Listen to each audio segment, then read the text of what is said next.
Welcome. I'm so glad you are here. I have missed the last 2 weeks because of the holidays. I was traveling, I think, on one day of the days I was gone, and the other day was just, uh, I don't even know if I knew it was Friday, to tell you honestly. I also accidentally missed my Reiki share on Sunday, on New Year's Day, because I didn't realize it was Sunday. I just knew it was New Year's Day, and I still had family visiting. So I really appreciate your attendance uh, today.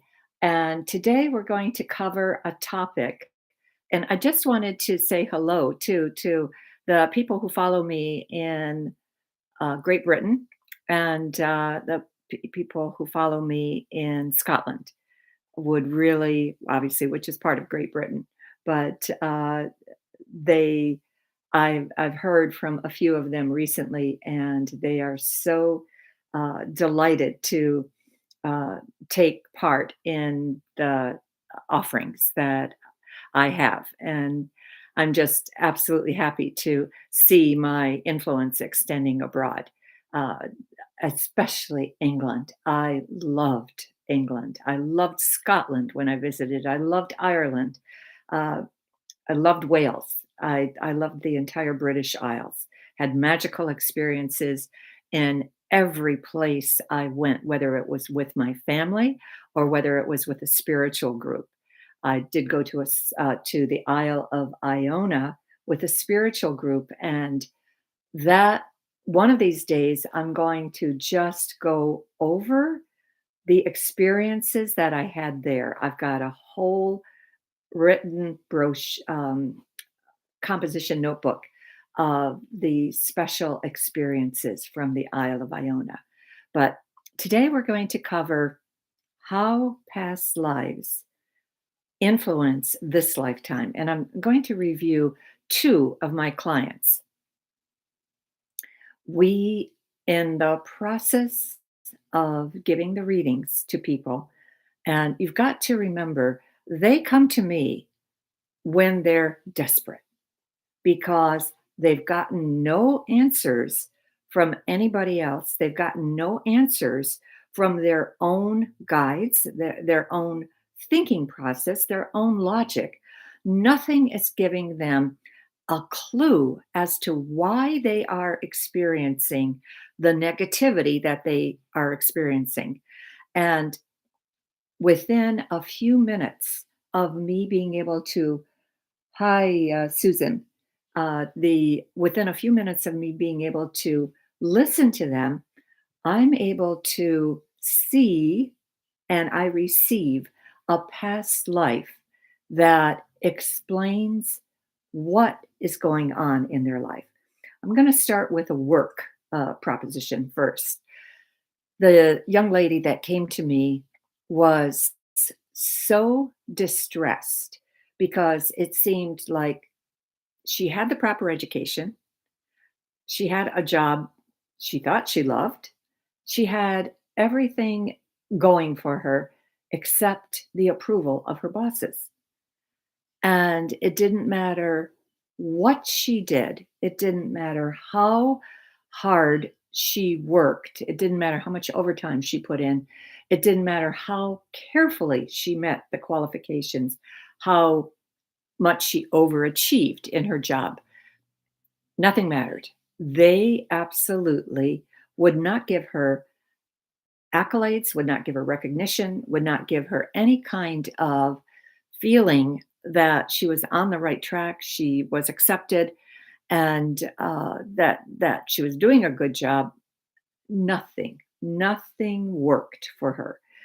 So effectively, I recognized very quickly that this obviously had nothing to do with what was her current situation and everything to do with a past life.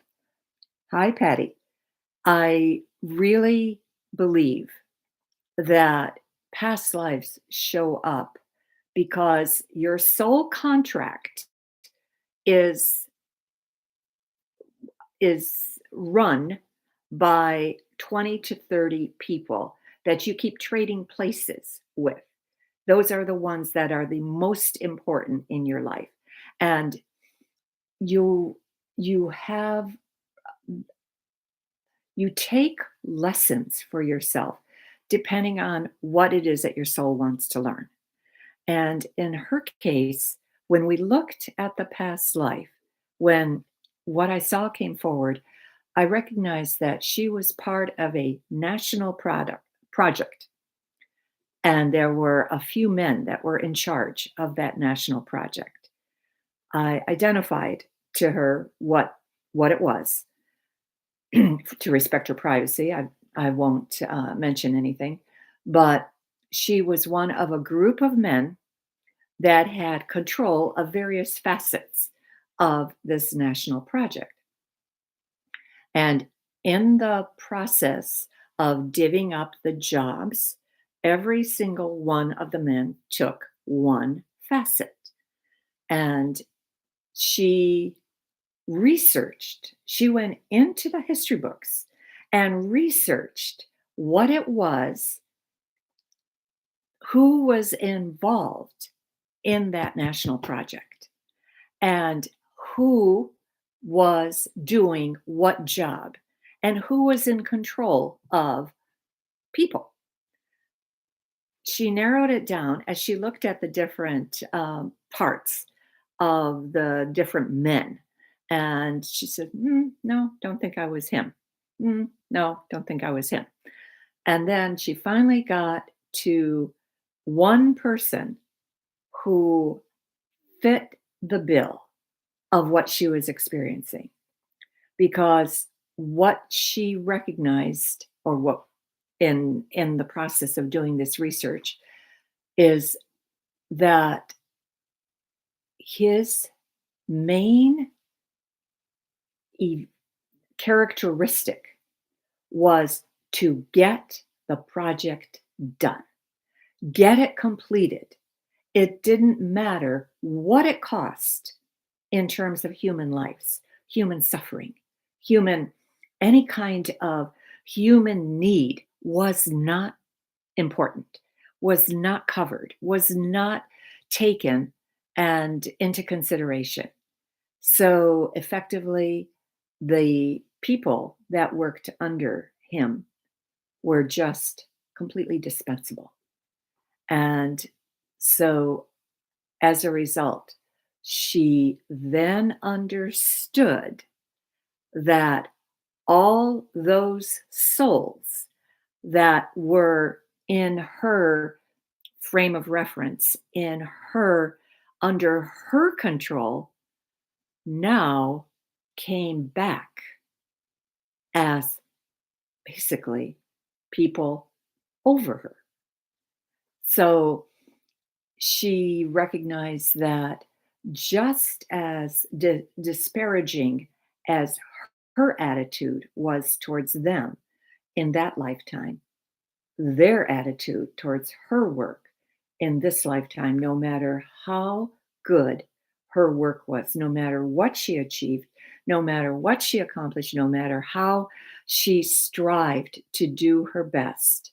And this took her out of that place of victimhood. This was something that gave her the ability to see how the past bleeds into the present. I have at times had to tell people, change the past. This doesn't seem possible. Until I heard a story from Michael Rhodes, an author from Australia, a speaker, a gifted speaker, who didn't start out that way, started out very shy. And, he said the first time he stood up to speak, the only thing that came out of his mouth was squeaks, because he was so scared to talk in public. And now he was a very gifted public speaker. He was probably pushing 60. He talked about 3 lifetimes where he kept changing places. And in the last lifetime, he was killed and a sword was stuck into his stomach. And he was buried with that sword sticking out of his casket to be an example to the fellow countrymen to not do that particular activity that he was involved in, which was seducing the man's wife. And effectively, what he did was to tell his best friend to hide behind the curtains so that no one knew he was there. And at the moment this man was killed, he screamed across the ages, remove the sword, remove the sword. So effectively, the man did, because what Michael said was he, from the moment he was born, he had digestive issues.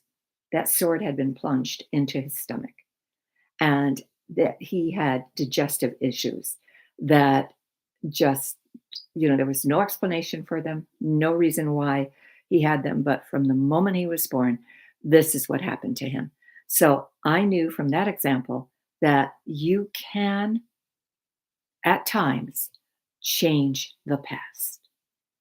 You have to do it with feeling, you have to do it with intent, you have to do it with a tremendous amount of desire to get past this, but it can be done.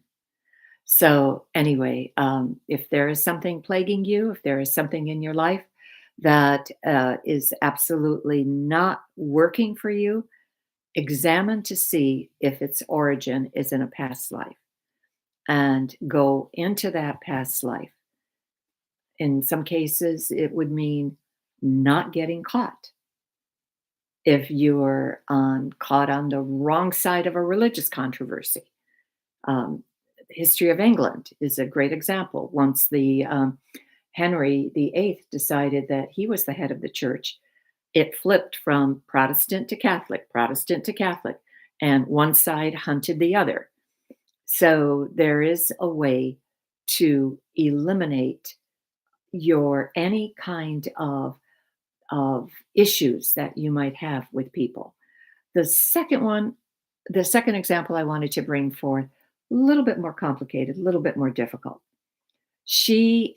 A gal came to me and twice, and she was so saddened by the fact that her family had totally turned against her and were doing their best to alienate her children against her.